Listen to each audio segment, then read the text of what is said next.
What's up, everyone? Welcome back to the Daily Sean. Those of you who haven't been here before, my name is Sean. I do a daily video on something related to nursing. No rhyme or reason. Probably won't change. Starting a new theme. It's called appreciation. We're going to start appreciating different aspects of the healthcare team, of the medical team, of other healthcare professionals. Seems that I struck a nerve with appreciating your nursing aides, your CNAs, your techs, your PCAs. Got a great response from that video. That video prompted some requests for me to recognize other areas of our profession. Ancillary services, other healthcare professionals. I've started a list and we're gonna go one at a time. If you have a service or a piece of the medical healthcare team that you'd like me to talk about, like me to recognize, by all means send me a message here or contact me on Snapchat. Everybody should know by now I'm heavily into Snapchat. Love talking with everybody on Snapchat. Always can find me, always can message me, and I try and respond to you as soon as I can. Today we're going to talk about the transport team. We're going to talk about the members of the transport team, talking about pre-hospital, paramedicine, pre-hospital. These are the individuals that bring people to your facility. If you work in a hospital,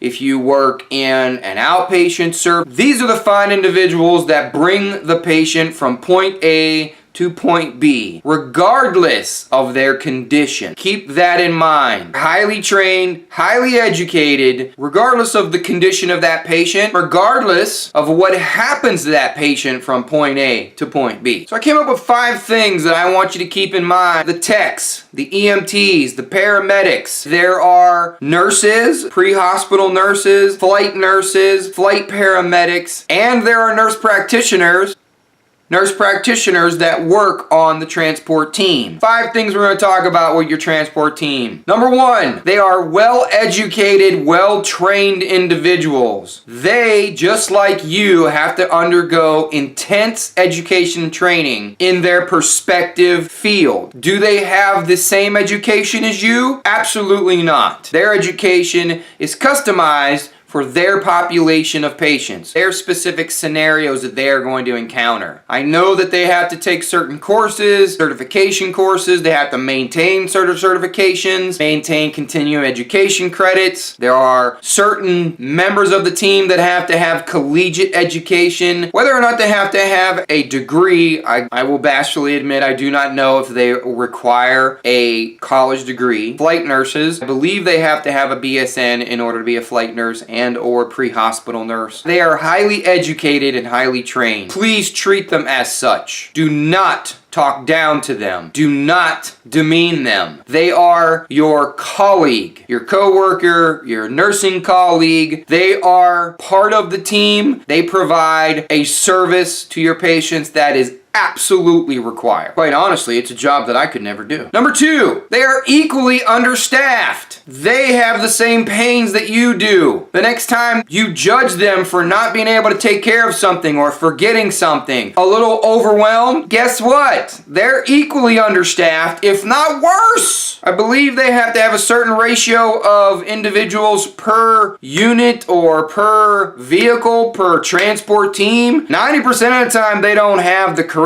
numbers. They're constantly hiring. Please keep that in mind the next time you judge them. They have the same struggles as you do. Which leads me into number 3. They also are underpaid, underappreciated, and overwhelmed. They also have to deal with the bureaucratic tape that we deal with. They perform at least half, if not 3/4 of the same services that you provide your patients, and their pay is almost half of what you get paid. They are severely underappreciated. I don't know about you. At a trauma scene, what if we were to eliminate that service? What would happen? What if we eliminate the transport service that brings patients from the nursing homes to their procedures that they need performed or their evaluations that they need to have done with their physicians? They are a very much needed service and we do not appreciate them. Number 4, this is a doozy. Think about your work worst patient scenario. And I'm referring to the family didactic. There are just certain patients and certain families that suck. Not mistaken, I did a video once about that. Yeah, pretty sure. They're mean, they're nasty, judgmental. Let's not forget those patients that don't take very good care of themselves. They're a little on the unkempt side. They believe that personal hygiene is an option, not a requirement. When they come into our hospital, into our facility,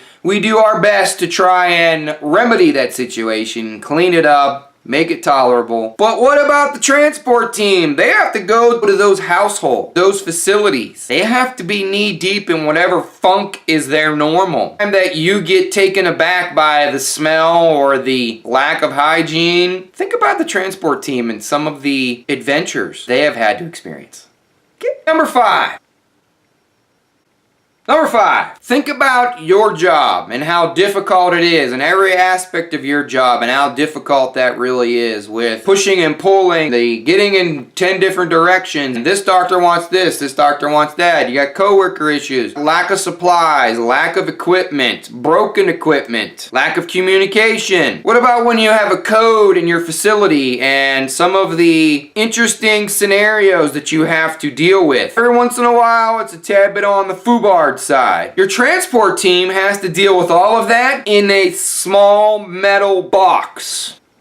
Not only do they have to deal with the screaming patient, the crashing patient, but they have to do all of that while the metal box is moving. And 90% of the time, when that metal box moves, it's not a smooth ride. Be in the air or on the ground, the metal box is not only very small, the equipment is usually not the greatest. They have to work blind most of the time. So the next time that you think you've had it really bad, think about your transport team and some of the things that they've had to encounter in their small, moving metal box. Oh, not to mention that metal box is usually a moving target for idiots out there that don't pull over and pay attention to those big red lights that are going on, okay? There's an aspect of risk that they accept that we don't have to worry about. So the next time that you encounter your transport team, take a moment, pause, thank them for the job they do. Without them, there's many things that we would not be able to do, be able to see, and there are many things that our patients would not benefit from had it not been for them. We're all in this together. They're part of the team. Let's try and treat them that way. What do you think? Good? Bad? Hate it? Love it? Did it suck? Want to hear from you. Leave me a comment down below. Am I full of it? I missed something important. Always love a thumbs up. Share this with somebody. And as always, check your own pulse first.